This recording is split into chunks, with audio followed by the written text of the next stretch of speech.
Following program is sponsored by Adams Financial Concepts.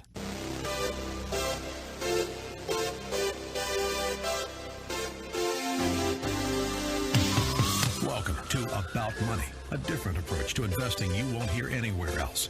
Your host, Mike Adams, is a registered investment advisor and works with investment portfolios exceeding over $100,000 in net worth and has a proven track record of managing long-term investments, surpassing the markets in the long term. The information shared in the following program is for educational purposes only, and any investment advice given may not be suitable for all investors.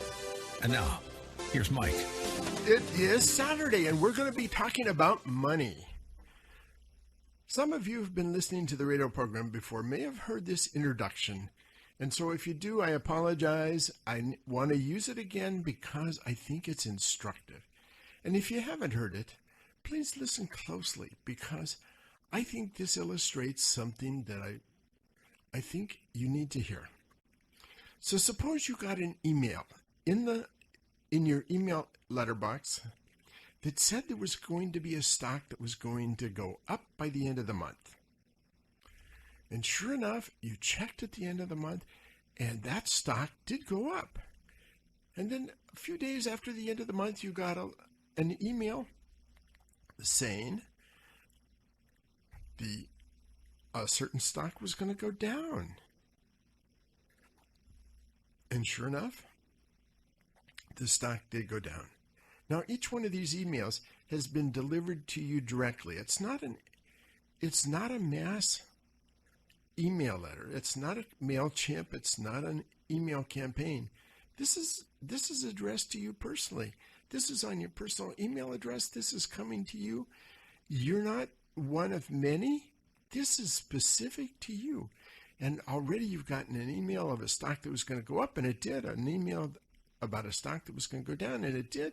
And now, a couple days after that, the end of this month, you get another email saying, here's a stock that's going to be up at the end of the month.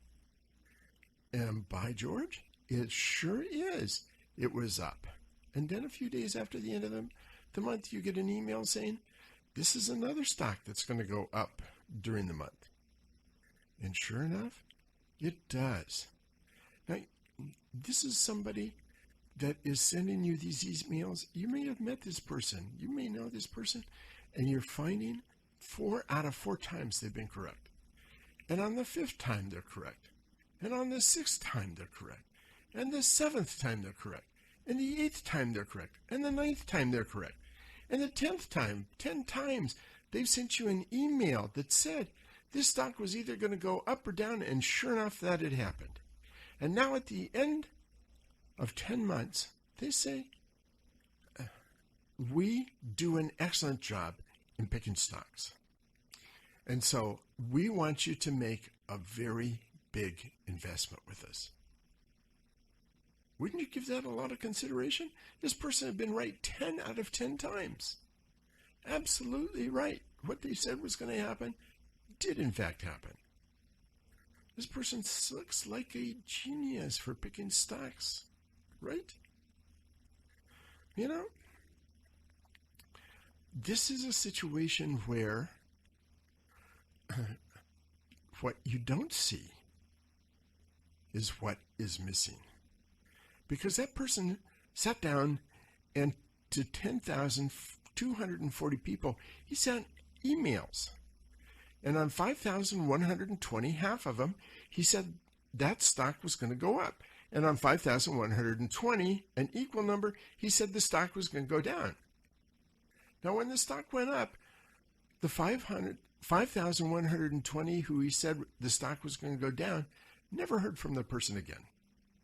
But for those 5,120 people who got the email that said the stock was going to go up, he sent the second email, this time to 2,560 people saying the stock was going to go down, and to 2,560 people saying the stock was going to go up. Now, when the stock went down, the people that received the email saying the stock was going to go up never heard from him again.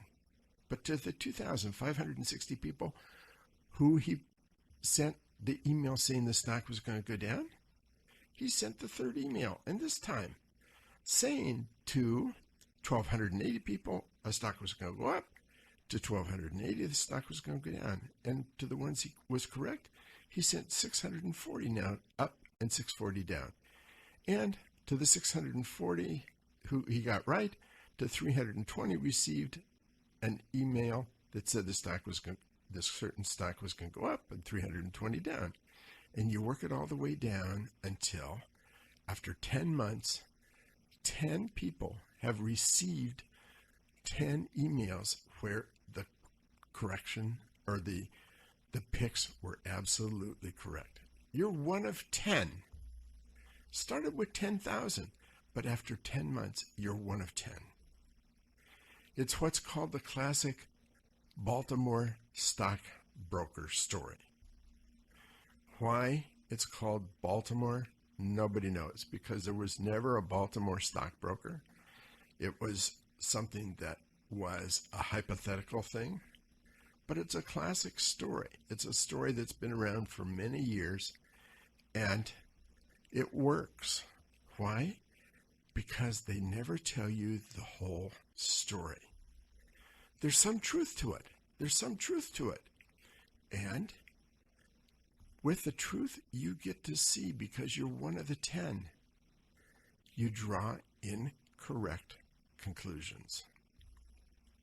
So, with that in mind, I want to talk about indexes. You're familiar with the Standard & Poor's 500, right? You're familiar with the Dow, the Russell 2000 maybe, the Wilshire 5000, the International. You're familiar with a lot of the indexes, right? So do you know how many exist today?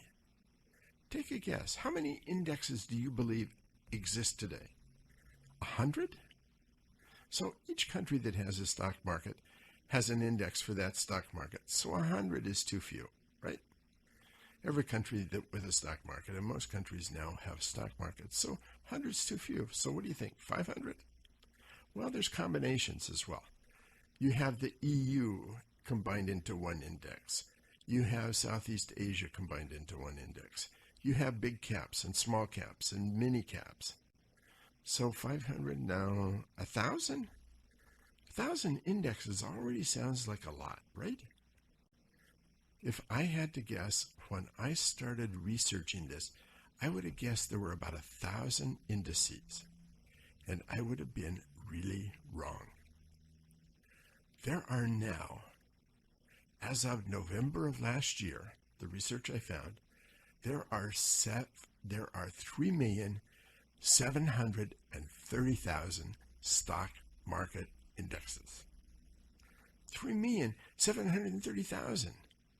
What brought it to mind was a potential client who came in with a 27-page monthly financial statement. And it was divided into many different sections, and each of those sections had an investment or two, and they were comparing that investment to an index. And so as you go through the 27 pages, you find index after index after index. And for the most part, what's picked is beating the index. So I went and began the research, and I found a Financial Times article dated November of 2018 talking about the Index Industry Association. Now, there's a trade organization started by 14 of the biggest players in benchmarking.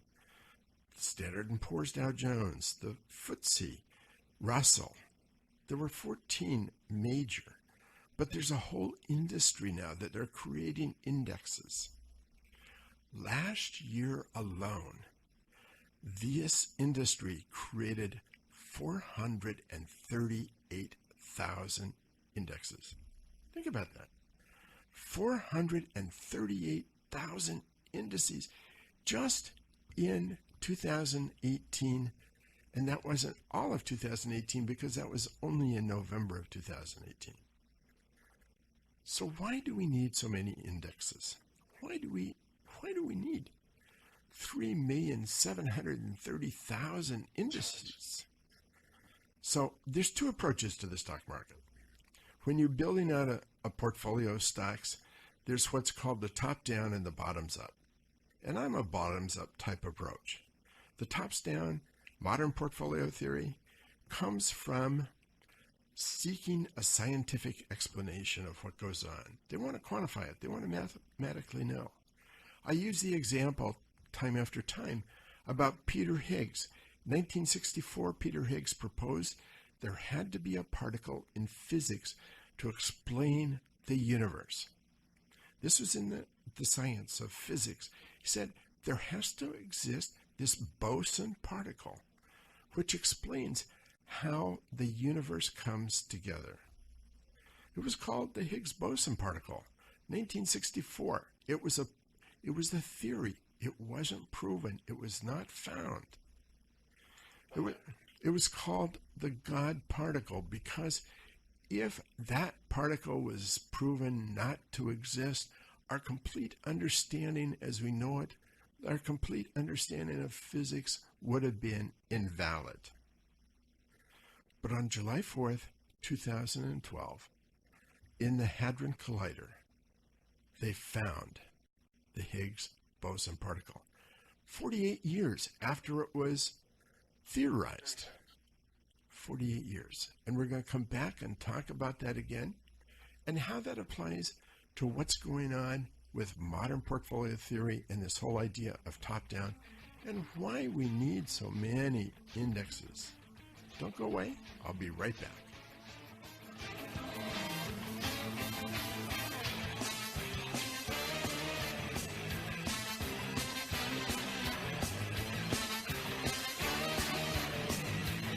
More about money coming up with Mike Adams on AM 1590, The Answer. For more information, click on adamsfinancialconcepts.com. About Money continues. Remember the website, adamsfinancialconcepts.com. Here's Mike. So I've been talking about physics and to understand the Higgs boson particle, the so-called God particle. It was discovered in the Hadron Collider. And the Hadron Collider, I want you to picture this. This is a ring that's 15 miles around. It's a ring of superconducting magnets. And there's two tubes inside those superconducting magnets. The temperature is driven down to 271 degrees below zero, 271 degrees centigrade below zero. And into each of those tubes, they put high energy particle beams. And one of those beams goes in one direction and the other goes in the other direction. And they reach almost the speed of light. And then they're forced into a collision. And like any collision, that just slams and sprays things all over.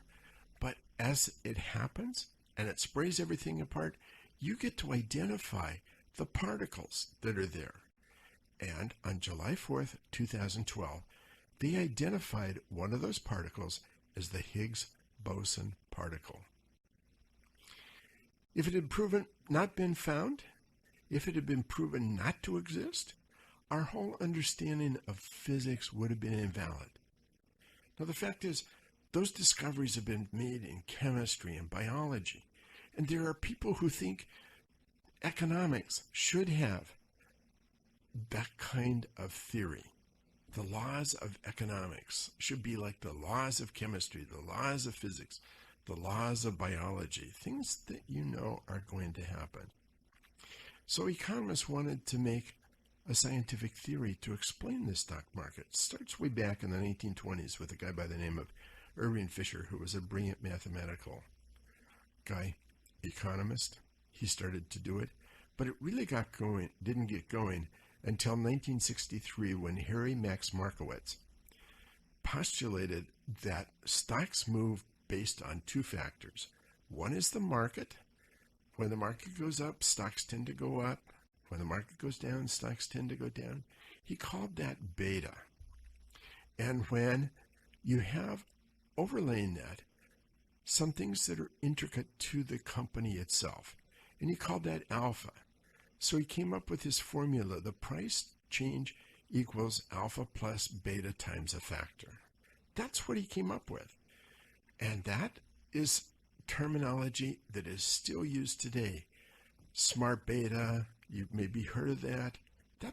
That's being smart in the big part of the market. Alpha is picking companies that are going to excel. And Markowitz also came up with the idea of an efficient frontier, saying, if you want higher returns, you have to take more risk.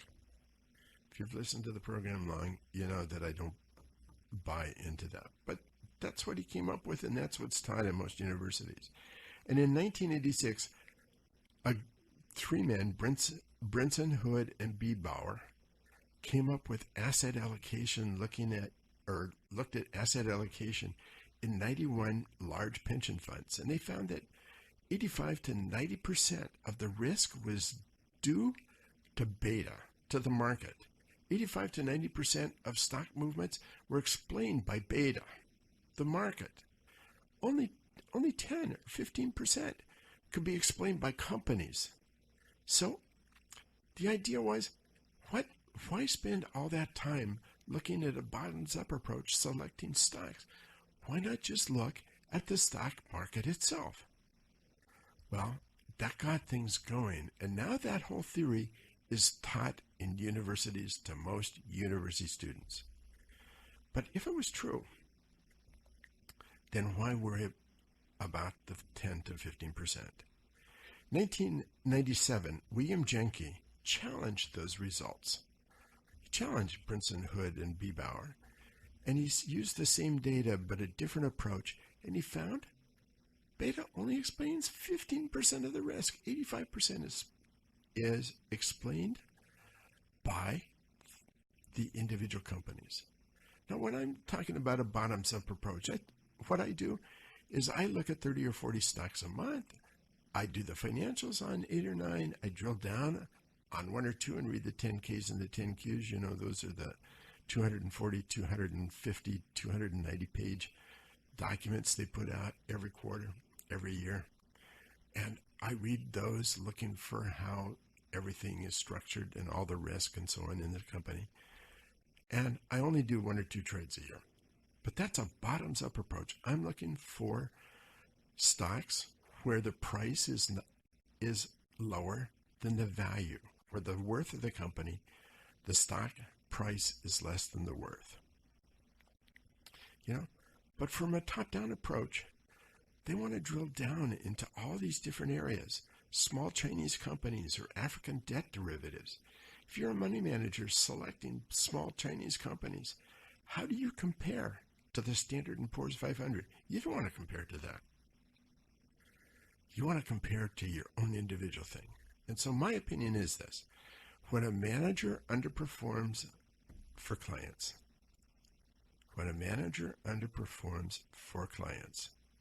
if I am using the Standard & Poor's 500 Total Return Index and I underperform, if I'm a money manager, I want another index which shows that I outperform. And I believe there's a reason why big firms say sell the relationship, not the performance. Make people like you. Don't get them to look at how well they're doing. You want them to like you. So for money managers, they want to be labeled as outstanding performers. And so if you can't meet the Standard & Poor's 500, let's come up with another index. And if you can't beat that index, then let's come up with another index. And if you can't beat that one, let's come up with another one. And for investors, they sit down with a 27-page statement every quarter, and they go through point by point. See, we beat this index, and this investment beat its index, and this investment beat its index, and this one beat its index. And do they ever give you? And this is how your portfolio compares to the Standard & Poor's 500 with dividends reinvested. Now, they don't want to talk about that. They want to talk about each one of the individual indices, each one of the individual assets. And the logic is, we're not competing against the Standard & Poor's. We're competing against this other area, and we're giving you diversification. Let me tell you, if you have an index and it's up 3% and your investment's up 4% and the Standard & Poor's is up 15%, how do you feel about that? Say you had investment in, you started with $6 million, and that investment, if it had been invested in just the SPDR, the S&P 500 index, would have been worth $7 million. But if you go through and you have A, B, C, D, E, those, and up to 10 or 12 or 14 different investments to diversify, and instead of your $6 million growing to $7 million, your $6 million grows to $6.3 million, do you really feel good about that? If you compare it to the Standard & Poor's, you're going to ask the question, I could have been at 7 million instead of 6.3. But you know what? When you're in that meeting, on that quarterly meeting, they don't talk about, now if we'd invested in the Standard & Poor's 500, we'd be at 7 million instead of 6.3 million. No.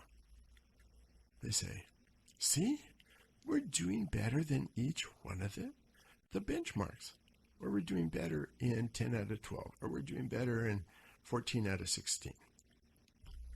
You know, for me, for my clients, I want one standard index. The Standard & Poor's 500 total return with the dividends reinvested. It's been the index that's outperformed the market. You know, if you look at where I am, if you look at my website, you'll see that since the bottom of the market, $100,000 has grown to $533,000. The Standard & Poor's with dividends reinvested had grown to $458, and the SPDR, the passive index, has grown to 402. That's 130,000 that my clients, on the average, have done better. Some better than 130, some less than 130. But on the average, that's where they are. So you have 3.7 million different indexes. Why? Why? Why not just compare it to one? Because you want to show how great you are, even though you don't do as well as the Standard & Poor's 500. You know, there's a thing called the mushroom treatment. The mushroom treatment is this, that you keep them in the dark and feed them a word that I can't say on the radio. Keep them in the dark and feed them that word. It's a word that sounds a lot like, what can I say on the radio and make it work? I can't say it on the radio. That's the mushroom treatment. And I believe when you get all those indexes, that's what it's meant to do. Anyway, 3.7 million indexes. I never believed until I saw that Financial Times article that there would be so very many indexes. But now you have my opinion. I could be completely wrong. But why do we need 3.7 million indexes? You tell me that. We're coming to a commercial break. Don't go away. We got a lot more things to cover. I had an email from a person who listens to this program. He wrote me a long email. I'm going to answer that email. He raised some points. There's things I agree with, some things I don't agree with. I'm going to talk about all of that in this program coming up. So don't go away. We've got a lot more to cover.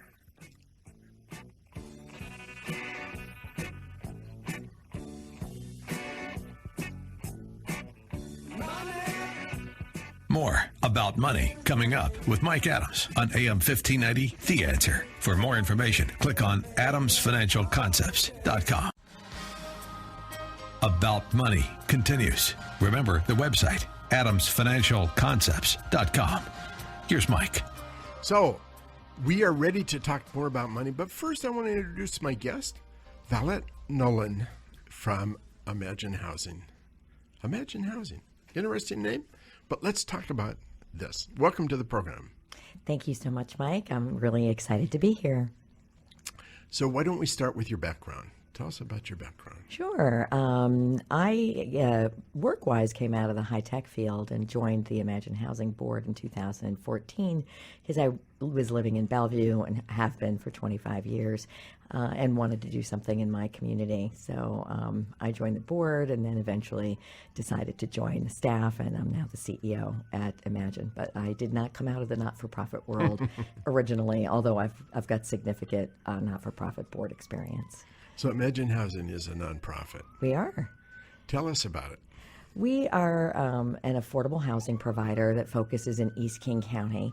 And the way we look at what we do is not only that we're providing housing, but we provide supportive services and case management for people who need that when they're in time of need for all kinds of things, from child care services after school to occasional rent assistance and other health care, those kinds of things. So we cover the gamut from the housing to helping people survive and thrive in their lives. So this has been going on for a number of years. Correct. We started 32 years ago. A group of concerned citizens on the east side founded us. They were just normal people like you and me and decided that the east side needed somebody to provide affordable housing for those who needed it, who were vulnerable. So let's talk a little bit about what is affordable housing. Well, the federal government sets a rule, they did this back in the 1930s, that housing really should not cost much more than 30% of your total gross income. And unfortunately for most people today, including those who are making good money, that rule does not hold true. But when you start looking at folks who are forced because of the cost of high living in the region to be paying 50, 60, 70% of their income towards rent or housing, that household is declared a housing cost burdened. And so anybody who is paying a certain percentage of their income towards rent, if it's a higher percentage than 40 or 50%, that's considered a severe cost burden. And so what do they do in that case? Well, if people are lucky, they're able to get housing in an affordable housing community like ours. If they're unlucky, they live an hour and a half from their jobs and they commute long distances and sit in traffic all day. And there's the cost of transportation in addition too. Absolutely. Yeah. We know people not living in our communities because we focus on providing affordable housing in areas of high opportunity. So Bellevue, Washington, Kirkland, Redmond, Issaquah, places where there are really great schools, great jobs, access to transit. But people that either can't get into our housing because it is limited. I know somebody who commutes from Stillicum to North Kirkland every day for work. It's at least an hour with no traffic. I know people that commute from KLFE. I cannot imagine. It would be tough. Especially in the wintertime. Yeah. There may be days you couldn't get to work at all. Yeah. But there's actually a bus that runs from KLFE to the Seattle. It's amazing. Yeah. So tell us about the individual apartment and how it's allocated. Sure. We have 15 different communities. Most of them, 12 of them are for when I say the general public, meaning they are for people earning less than 60% of area median income. But within those buildings, there might be set-asides for people who are exiting homelessness. And King County is very concerned about the homeless problem. So, the ultimate solution to that is to provide somebody a home, not a transitional place and not a shelter, although those are needed as well. But a permanent home is what people really need. So most of our apartment buildings are set up that way. And then we have 3 apartment buildings that are designated for seniors. So that means people over 62 years of age. They can be married. They can have another person living with them. It's not assisted living. It's not even what we would call the modern day independent living. These are just, less expensive apartments that seniors on a fixed income can afford. And then we have one program for veterans. And that one is very specifically for veterans exiting homelessness. And so one of our buildings has a set aside of 50% for that population.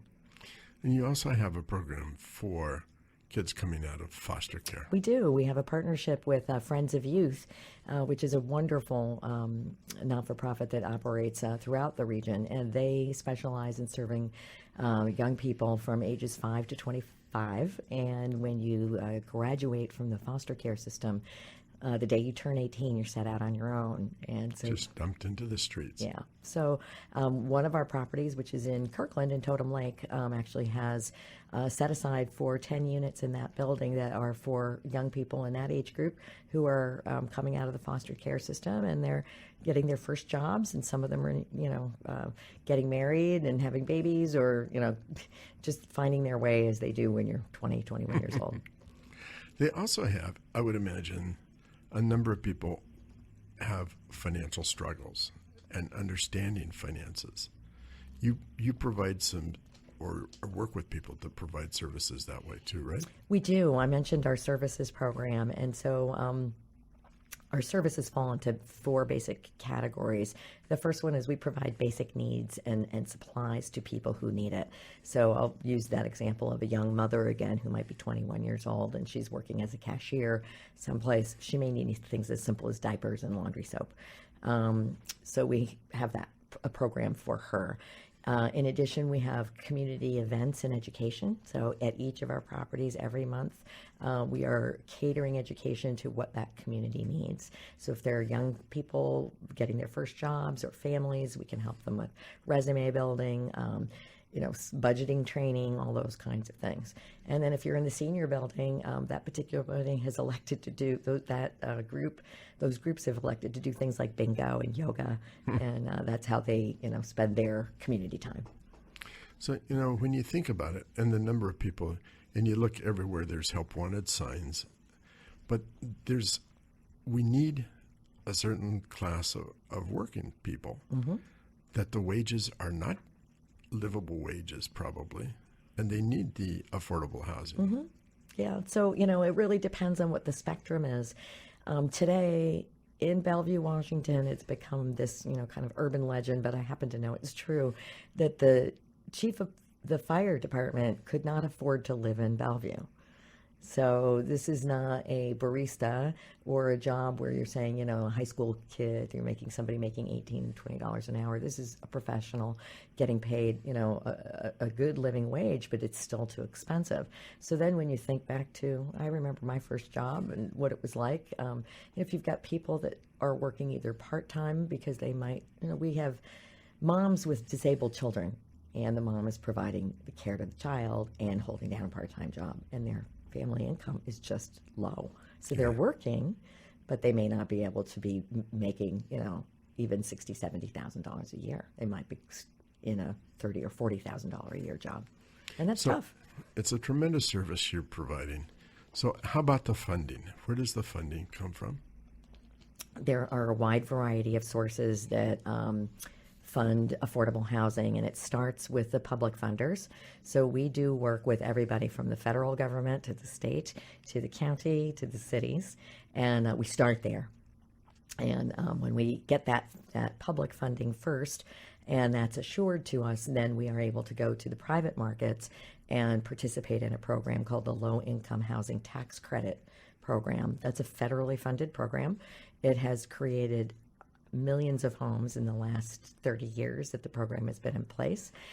Major banks like Chase Bank, Citibank, Bank of America participate in the program, and it's the single most successful program that's paid for and built affordable housing in our country. There's actually a bill in Congress right now through Maria Cantwell and Susan Delbene in our state that is seeking to expand that program, because nationwide affordable housing is a problem. It's not just Seattle, it's LA, New York, Washington, D.C., and on and on, every city. Spokane too. How about individuals as well? We do accept donations. We just We just actually successfully completed our first social impact fund where high net worth individuals and corporations were able to loan us money for a short period of time at a reasonable interest, reasonable for us and good for them. And we were actually able to put that money directly into housing projects.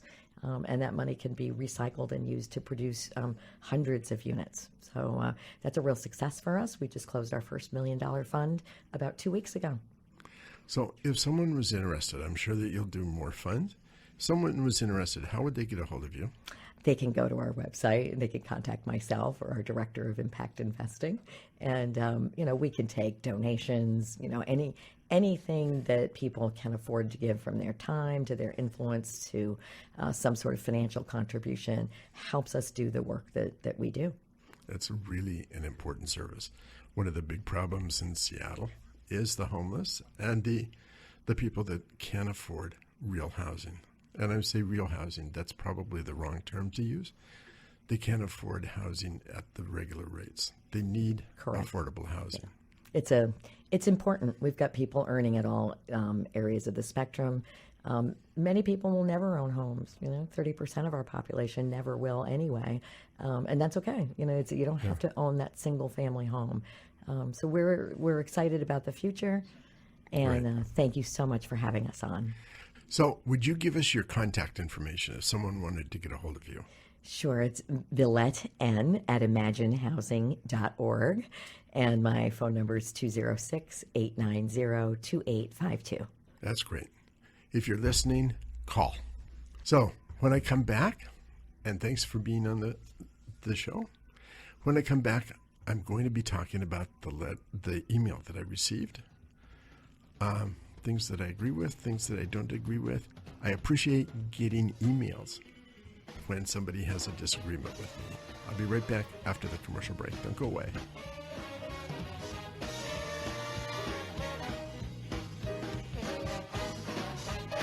More about money coming up with Mike Adams on AM 1590, The Answer. For more information, click on adamsfinancialconcepts.com. About Money continues. Remember the website, adamsfinancialconcepts.com. Here's Mike. So I received an email. I want to take it paragraph by paragraph and respond to it. It begins, I'm really disappointed with you, Mike. Mike, you say not political, but anyone that's ever listened to your show at any length understands your political leanings. The shows where you educate listeners about global warming, climate change, and never mention the solutions that are proposed by the left are preposterous. It's just straight down the line liberal dogma. It's come through loud and clear many times on your show that you're a Democrat liberal. There's nothing wrong with that. You should just own it honestly. So my history is that I grew up in a Teamster family. I was president of the Young Democrats of Eastern Oregon. Early in my business career, I switched to Republican, and I still am registered Republican. On the other hand, there's a lot of things that bother me by what the Republicans are doing, the denial of climate change. 99% of scientists believe in it. I'm bothered by the inhuman treatment of the families and especially the children at the border. My grandfather immigrated. I understand. He came here with nothing. I'm also concerned about the religious persecution. That's what our forefathers left Europe for. They were fleeing. They came from Europe because of religious persecution. I'm bothered by what's going on with gun control and the absence of gun control. I'm bothered by DACA. I'm bothered that Republicans want to cut taxes and increase spending. I'm bothered by Democrats who want to raise taxes and increase spending. Both of them bother me.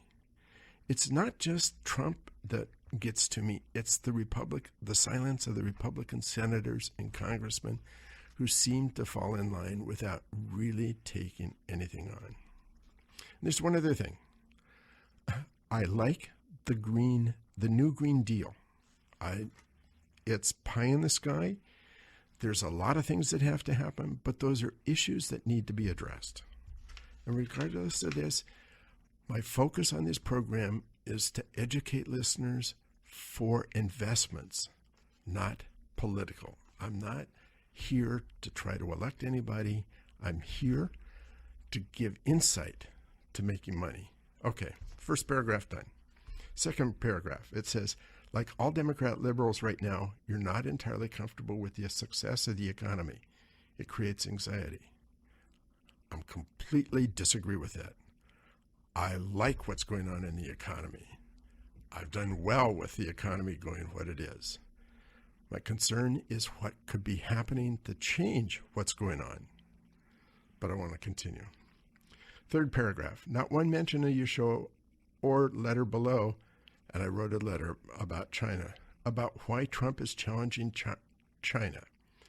Why is it critical to the medium to long-term success of the United States to finally challenge China's theft of intellectual property, their insane licensing deals, currency manipulation, and their basic desire? Remember, they're communist totalitarians, Mike. How do you feel about China's record on human rights at the moment and in recent history? Liberals are supposed to care about that. The United States may seek a hegemony of sorts, but China are just the old-fashioned, we will take over the world totalitarians. Previous administrations welcomed China to the WTO and looked the other way while China misbehaved.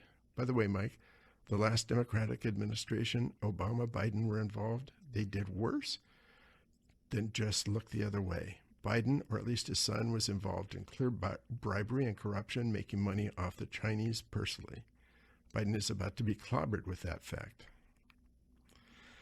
Okay. My letter went out saying that we're at war. I agree with a lot of what you're saying. China needs to be taken on. And that was the point of the letter. We're at war. It's not the war that we should be at, but we should be dealing with those things. You know, I stated that. I agree that intellectual property has been abused. I agree that licensing's been abused. But this is a war that's being fought on tariffs and on balance of trade. That's the wrong place to be fighting the war. On the other hand, you'll find on September 26th, I will have a guest who comes back on, Adam Phillip, who's a U.S. intellectual property attorney who says that China in the last 2 years has been changing. We'll hear what he has to say. You know what? The European allies have the same problem with China that we do. But instead of enlisting their aid, if you look at what Bush did during Desert Storm, he gathered all the allies together. Instead of enlisting the European allies and the Southeast Asian allies, Trump decided to fight this alone by assessing tariffs on our European allies. That doesn't make sense to me. You know, he didn't ask me about it. Obama's approach was the TPP. Was it right? Was it wrong? We'll never know. But at least it was a focus. And the whole thing about the WTO in China, when a country is just barely emerging, you get special status. China's had special status, and that special status should be removed. Absolutely. And their human rights, of course, that was part of TPP. It should be part of it. I don't agree with their human rights. And I do agree, and my letter spelled out, that their focus is to dominate the world. And I also point out in that letter, I don't think it'll happen. But that's the paragraph. That's what I wanted to say. And as far as Biden's son, maybe it's bribery, maybe it's corruption, maybe it's just business. Certainly, you have a point that he used his father's influence. That's something that will come out, I'm sure. Oh, next paragraph. Yep.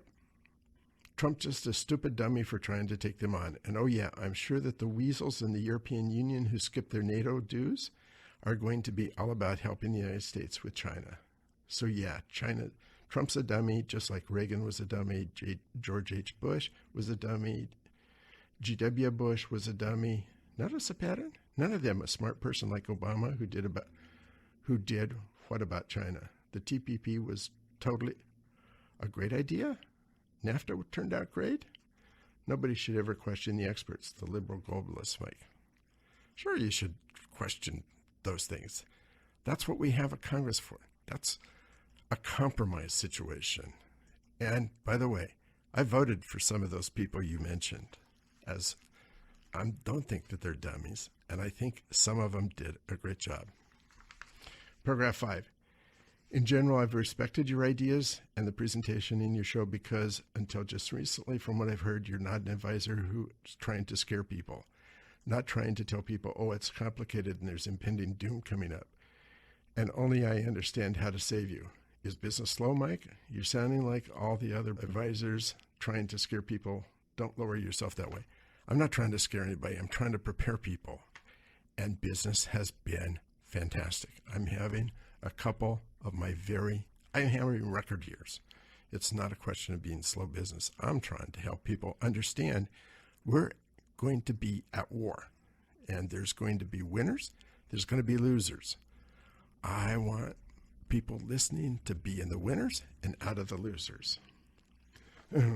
Finally, we're running out of time. You don't have a crystal ball. How did your prediction for the broad market in 2018? Totally wrong. I was totally wrong. I suggest you have a look at Ken Fisher's analysis of whether the trade war will have a profound effect on the stock market. I'm telling you, Ken Fisher's father, Philip Fisher, was one of the great investors. He wrote a book called Common Stocks, Uncommon Profits. Ken Fisher is not in the same class as his father. Ken Fisher's performance does not equal mine. Same thing. So anyway, I appreciate the letter. I'm thankful the email. I'm thankful for it. I didn't finish the last couple paragraphs because I ran out of time, but you get the idea. I agree with some of the points and I disagree with some of the points, but thank you for sending the email.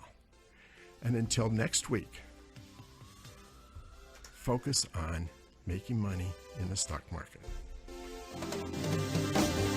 You've been listening to About Money with Mike Adams, a registered investment advisor. If you'd like more information about what you heard today, or about Mike's investment philosophy and strategy, or if you'd like Mike to evaluate your own portfolio, click on adamsfinancialconcepts.com. That's adamsfinancialconcepts.com. The information shared in the preceding program was for educational purposes only, and any investment advice given may not be suitable for all investors. Join us again next Saturday at noon for more About Money with Mike Adams here on AM 1590.